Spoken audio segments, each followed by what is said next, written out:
In today's video, I want to do a side-by-side test of something I've been wondering about for years. And that is, do certain types of flour actually make better pizza? So I made a batch of dough with 4 different bags of flour for not one, but 2 completely different styles of pizza, Detroit and Neopolitan, so we can get to the bottom of this. Now, in addition to pizza testing, we're gonna do a deep dive into the world of flour that will explode your knowledge and understanding of the white powdery stuff, as I tried to answer just about every question I could think of when it comes to flour. For example, things like, are all-purpose and bread flour actually that much different? What exactly is 00 flour, and is it worth the high price tag? What's the difference between bleached and unbleached flour? Does a 1% higher protein content actually make better bread? And why do some countries label their flour by ash content? And maybe most importantly of all, how much of a difference does any of this stuff actually make? Like, can I just stick to my standard bag of all-purpose flour, or is there an upgrade to be had from some of these more expensive options? And in this video, I went down so many rabbit holes. The world of flour is simultaneously confusing and absolutely exhilarating. And it's not because you or me just don't understand it. I actually think it's due to 3 factors. 1, there's non-standard labeling in basically every country. Italy, Germany, and France label their flours by ash content, but the US typically goes by protein percentage. And even then, a lot of the bags in the US aren't required to list the exact percentage, so naturally they don't. We'll get into that later. Secondly, some flours may or may not be desirable depending on what you are actually making. For example, a higher protein flour may create a more robust gluten network, which you would want in a loaf of bread, but you may not want that in a cookie. So I chose to use pizza as our guiding use case in this video, but if you want me to do follow-ups, there's about 10 different video ideas that I got while writing this one. And then thirdly, the outcomes are subjectively good or bad. As a continuation of number 2, even if we made the same product, pizza in this case, with all 4 flours, at the end of the day, these outcomes are subjectively good or bad, and this is where your role comes in as a viewer. I'm gonna lay out all the information, give you some of my thoughts, but ultimately it will be up to you to decide what's best for you. For example, I could say that the super light and airy crust isn't for me, but some of you may be eyeing that as your dream pizza. So where does our journey begin? Well, first I'm gonna outline the 4 bags of flour I chose for testing, why I chose them, and then we'll go over some of the key variables that I think everyone should know when it comes to flour, and we'll get into those 2 different styles of pizza testing. Before we break it down, a quick thank you to today's sponsor, Harry's. One of the hardest things I have to do each holiday season is shop for my dad and 3 brothers. But thanks to Harry's, I've got them covered this year. This is the Winston Total Face Care Set, which has a limited edition razor and a selection of face care essentials. We have the shave cream, exfoliating face wash, the post-shave balm, and a daily face lotion. And as I've gotten older, I definitely appreciate buying or receiving gifts that I know people are actually going to use. And with Harry's, they make it easy this holiday season. So if you've got someone that's tough to buy for, check out harrys.com/Ethan for some gift ideas at a great price. Thank you again, Harry's, for sponsoring this video. But now, let's dive into the test candidates. For both the Detroit and Neapolitan style pizzas, I use 4 different bags of flours at varying price point and flour particle makeup. And these are 1, bleached and enriched all-purpose flour, 2, unbleached all-purpose flour, 3, bread flour, and 4, 00 flour from Italy. So your first question might be, why the hell was this bag of flour $20? Secondly, if you're from Europe, you might be wondering what bleached flour even is because it's not legal there, and we'll get to both of those. But more importantly, I want to explain the differences and variables that come between these flours that we're purchasing at the store. And to begin to understand that, we first need to run through how flour is produced in the first place. So most of us probably know that wheat is grown in a field, and when ready, the wheat is harvested before being separated and cleaned into individual wheat grain, and these grains are then milled and turned into the flour that we buy at the grocery store. But what you maybe haven't seen is inside these individual grains. So each grain or wheat berry has three main pieces: the outer layer, known as the bran, and then inside we have the endosperm and the germ. So when this wheat grain is crushed and milled, there's two goals we are after for a white flour. One is to separate the bran and the germ from the endosperm as well as possible, and then secondly, maximize the flour made from the separated endosperm. And each package of flour is going to have an extraction rate, which is simply how much flour was actually extracted from the grains. So typically all-purpose and bread flours in the US are going to have around a 70% extraction rate, meaning if we started with 100 pounds or grams of wheat, 70 pounds or grams of flour were produced. Now, interestingly, the 00 flour from Italy has around a 50% extraction rate, as it's the most refined of all these flours. But one more note, if you look really closely at the cheapest all-purpose flour, you'll notice a higher percentage of little flecks of brown, which are likely little bits of the bran and endosperm that didn't get separated. Now the question is, do these tiny little bits of the bran and the endosperm actually affect the dough? And it turns out they probably do. So as you can maybe guess, whole wheat flour, on the other hand, uses the entire bran, endosperm, and the germ, and it's gonna have close to a 100% extraction rate. Now, if whole wheat flour is generally more nutritious and also tastes more intensely like wheat, why isn't it a more popular flour? And it honestly could be a whole separate video if we wanted to, but the short form is noted from two big reasons in On Food and Cooking. Basically, the bran and the germ cause two problems. First, they can go bad in a few weeks, so whole wheat flour has a shorter shelf life than white flour. And then secondly, and probably more importantly, the bran and the germ interfere chemically and physically with the formation of the gluten network, and this leads to less rise and a denser bread compared to the light and fluffy stuff that most of society has come to love. So the cheapest all-purpose flour was the only one that I could see with my eye and camera equipment that had noticeably more of those brown flecks throughout, and that may start to explain why people say cheaper all-purpose flours don't rise as well. However, that's just one variable of many. So a regular pizza forum member may say that bleached all-purpose flour is for absolute heathens, whereas your average home cook may just be saying, hey, I know it's not the best, but even bad pizza is good pizza, right? So in this video, I've tried to kind of merge these two philosophies together and give you the big picture of what probably matters most when it comes to selecting out your flour. And then if you want to, there are so many more rabbit holes you can go down. So what I want to talk about next is the Chopin alveograph.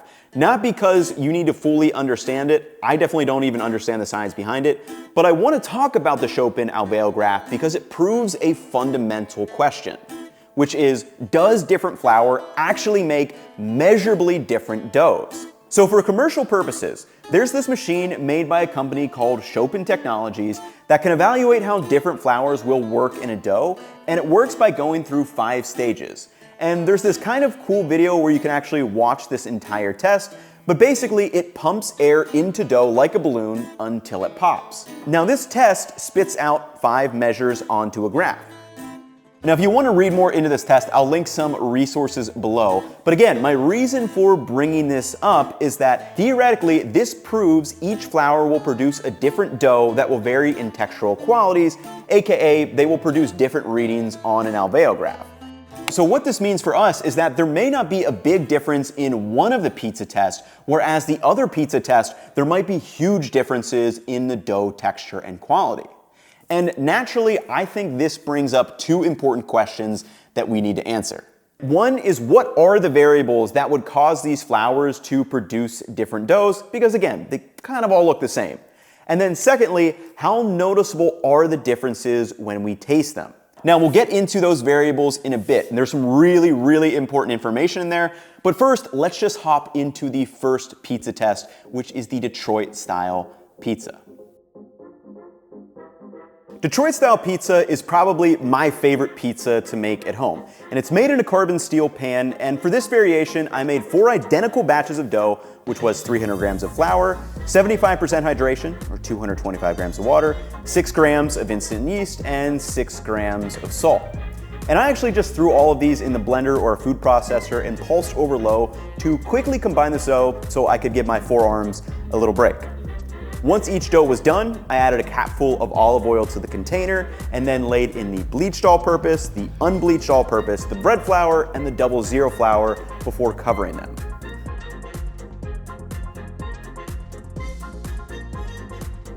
I let all of these rise for 2 hours, and here they are, and we have our first quick observation. One is that the bread flour clearly rose the most.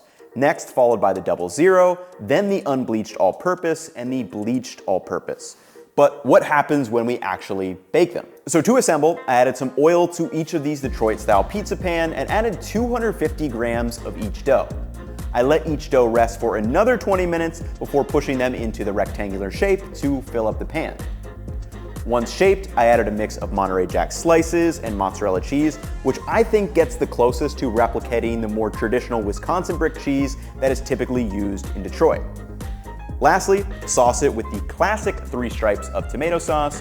And to cook these, I added each pan to a 425-degree oven and rotated them at 10 minutes, again at 10 minutes, and for the final 5 minutes for 25-minute cook time in total.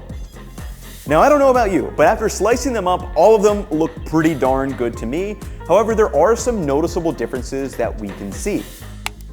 In terms of browning, all of them are pretty solid, but the 00 and bleached all-purpose weren't quite as good. And for my money, I'd say the bread flour browned up the nicest. Now, I was doing some digging and stumbled across this pizza forum where they kind of mentioned that 00 typically doesn't brown that well in lower temperature ovens. So that's gonna be something to keep an eye on in the next test where the pizza oven will be at 900 degrees Fahrenheit. But browning aside, I think the bigger difference is in the crumb of the dough. Again, the bread flour rose the most and is so much more airy compared to both of the all-purpose flours.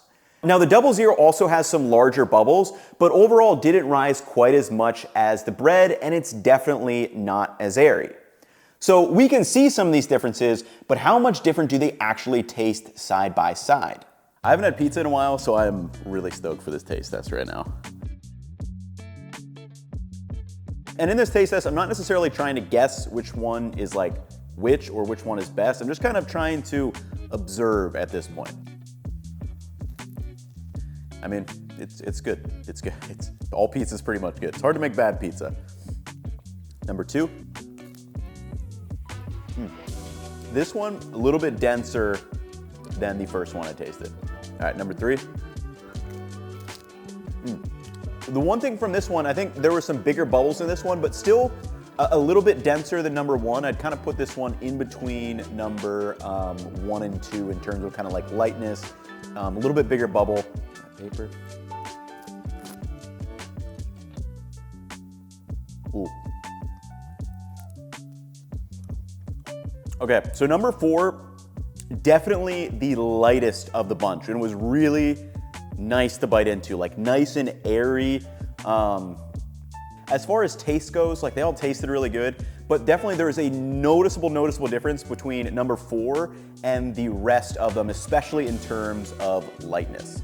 So you guys know, but I'm looking now. So bread flour, 00, bleached all-purpose, and then the regular all-purpose. So straight up, for this style of pizza, I think the bread flour is clearly superior. You get this crazy juxtaposition of that crunchy and crisp crust that turns into just this light, airy bite and chew, which I find very, very addictive.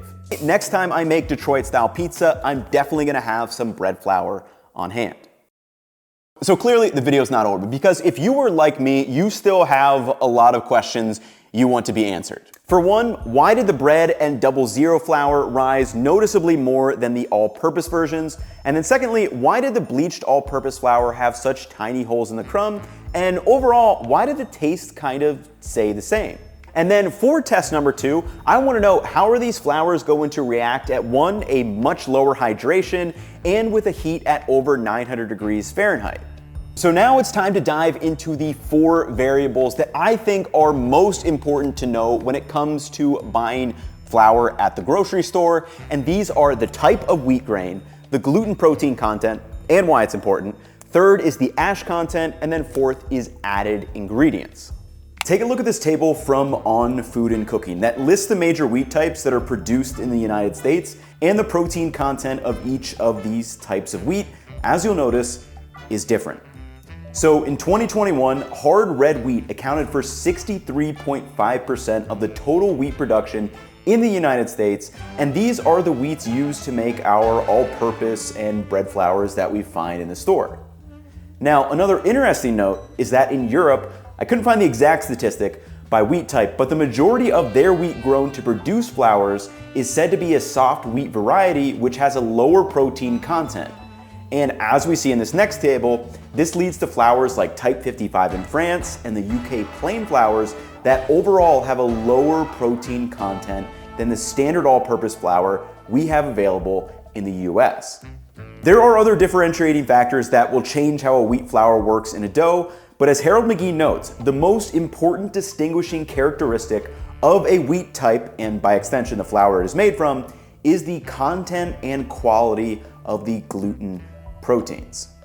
And again, we probably need an entire different video just talking about gluten, but let's do a quick speedrun version because the gluten network is what allows air to be trapped and our pizza dough to rise.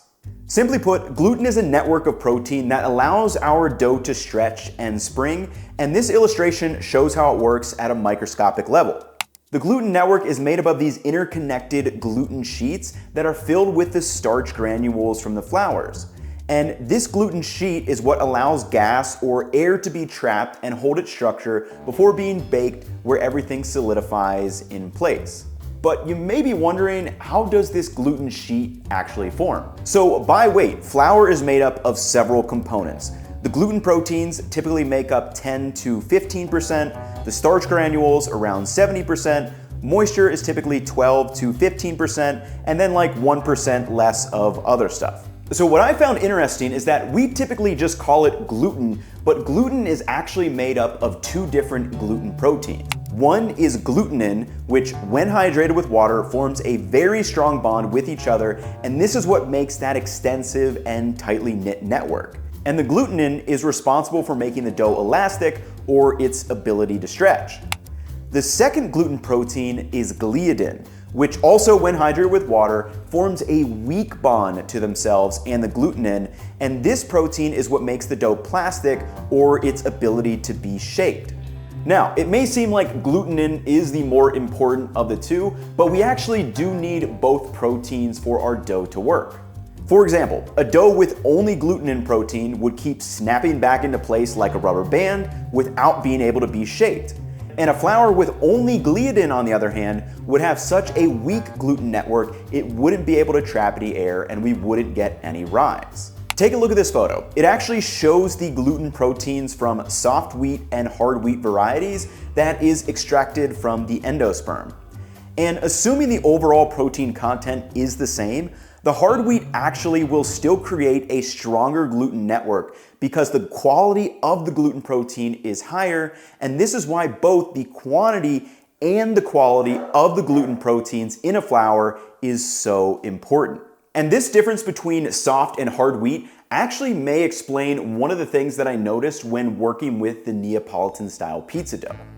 So when I was shaping the pizzas, the 00 flour dough was so much easier to shape compared to the bread or all-purpose flour doughs that kept springing back together. And this is important to point out that the 00 is made from soft wheat while the hard wheat was used for the other proteins. So at this point, you can start going down a bunch of different rabbit holes, but here is the big picture you need to keep in mind when it comes to protein content in your flour. And that is, if you have identical flours, the one with the higher quantity and quality of the gluten proteins will form a stronger and more elastic gluten network with a higher potential for rise. So if you think back to that alveograph test, a stronger gluten network will be able to take more air pressure before that dough bubble pops. Now, I need to point out two caveats. One is this is assuming you have identical flours. Like I said, there are a lot of factors that can influence how the gluten develops in a dough, how they rise, and how they brown. For example, you may see that 14% protein content on a whole wheat bag of flour, but because it has the bran and the germ in the flour, it actually shears the gluten network, resulting in a more dense dough and less rise. And secondly, higher protein content and a stronger gluten network is not always desirable. We typically want a stronger gluten network for breads and pizza doughs, but in a pastry dough, we actually want to limit the amount of gluten that is formed. And I'm really interested to see how much different a bread dough would be in a cookie or pastry dough. So if you want me to do a follow-up video, I will happily do so. So while protein content in flour is probably the most important thing to look out for in a US grocery store, it's very interesting to note that in European countries like France, Germany, and Italy, their flour is labeled by numbers. And these numbers refer to the ash content in flour. And obviously, this begs the question, what is ash content? For a simple definition, ash content is simply the mineral material in flour. And I'll link a couple of articles below, but what's kind of confusing about the ash content is that it actually doesn't really matter. What matters is that it's indirectly a way to measure how well the bran and germ were separated from the endosperm. So do you remember that whole wheat grain from earlier? So typically around 2% of a wheat grain is going to be made up of mineral material, of which 0.35% is going to be in the endosperm, meaning the other 1.65% is in the germ and the bran. Now in Germany and France, the numbers on the bag of flour are based on these values. So if you see a type 405, this means there are 405 milligrams of ash content per 100 grams of flour. In France, on the other hand, the type 45 means 45 milligrams per 10 grams of flour. So the numbers in Germany and France flours make sense, but you must be wondering, what does the 00 refer to in Italy? So before looking into this, I assumed that 00, 0, 1, and 2 flours were just different sizes of how the flour was ground. But again, after reading into a pizza forum and following a link, it's actually based on the ash content, not the size or how fine it's milled. And the main requirement here is that the maximum ash content in 00 flour is only 0.55%, and the protein must be a minimum of 9%. And this is why if you look at the Caputo website, they'll have several different 00 flours that have slightly different protein amounts. But with that being said, there's just two more items I want to note before we hop into that Neapolitan style pizza test. First, let's answer, why is flour bleached and what does that even mean? So traditionally, freshly milled flours are kind of a creamy yellow. So while they are in that creamy yellow state, they are actually stored for aging. And aging does two important things. As noted in On Food and Cooking, the traditional air aging of flour has a visible side effect, and that is the yellowish flour becomes progressively paler as the xanthophyll pigments are oxidized to a colorless form. And secondly, the oxygen in the air actually frees up the glutenin proteins and sulfur group, so they react with each other and can form even longer gluten chains, giving the dough a greater elasticity. And if you see unbleached flour, this is basically another way of saying aged flour. So if we get two of those great benefits from aging, why did people even start bleaching flour in the first place? And simply put, storage and aging costs money. So adding absorbic acid is another way to whiten the flour and get it on the shelves faster. Now, since bleached flour is not aged, this could be another potential factor why it doesn't rise quite as well as the unbleached all-purpose. So we've got bleaching down, but what does enriched flour mean? So enriched flour started as a wartime necessity where food production and nutrient provision was a concern, and it has kind of just stuck around since then. And the purpose of enriching flour is just to replenish the nutrients in the flour to match the nutritional status of a flour with the original bran and germ nutrients. And here are the nutrients you'll typically find on a bag of enriched flour, which are going to be on the ingredient label. Now, one last tidbit is that you may see two other ingredients on a bag of flour, and that is malted barley and enzymes. And these are mainly there just to assist a little bit in the fermentation process. So for some of you, that may have been way more information than you ever wanted to know about flour, but I bet for a lot of you, you kind of have some more questions. But regardless, let's move into our final test, and that is the Neapolitan style pizza, which introduces a lot of new variables with how the dough is made. I made my Neapolitan style pizza according to the standards set by Pizza Napolitana, which mandates that a 00 flour from an improved supplier must be used, which is the flour I got, but obviously I'm switching out that variable for this test, and really I'm curious about a couple of things. One, is 00 really the secret to great pizza, as this 2-minute masterclass article claims? Secondly, does it have any differences in how the dough handles? Does it taste better? Is the texture better? Does it brown better? And if so, by how much? Is it actually worth this high price tag? From a dough making perspective, Neapolitan dough is wildly different than Detroit style, and here are the main variables. First, the hydration is 62% compared to 75. The amount of yeast is way less. The fermentation time increased from 2 hours all the way up to a minimum of 8, I did 12, and then the temperature of the oven should be 905 degrees Fahrenheit. And I let each dough ferment in a container in the oven to maintain a standard temperature for the 12-hour ferment. After 12 hours, I separated them into 200-gram balls of dough and let them bench rest for 30 minutes before shaping. So during this time, I got the Ooni heated up to the requisite temperature and shooting right for around that 900 degrees Fahrenheit number. To assemble, I flattened out the dough into roughly a 10-inch circle before adding the blended San Marzano tomatoes, some fresh mozzarella cheese, and a drizzle of olive oil. Now, I'm normally a toppings guy, but I had to keep it simple because this is all about the dough.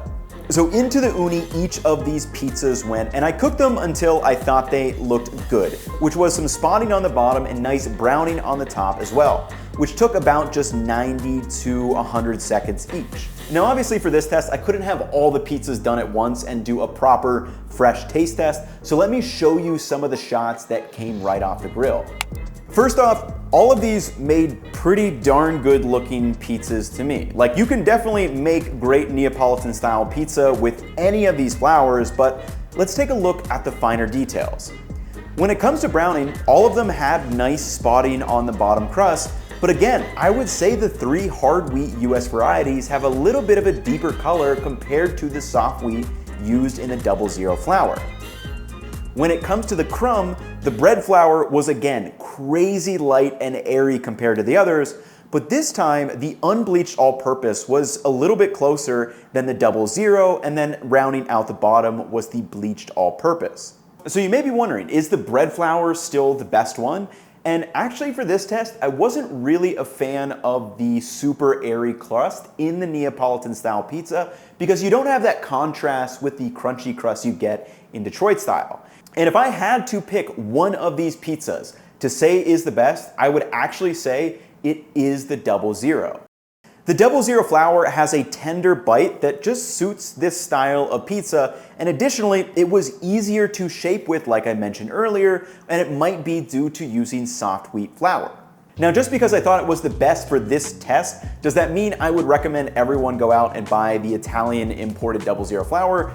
No, I definitely don't think it's quite worth that high of a price tag. It's not that much better than the others, and instead I would probably look at some more domestic options because there are some brands now making 00 flours with American style wheats, though they definitely do differ. For example, this brand I found has 11.5% protein compared to the 12.5% from the Italian version.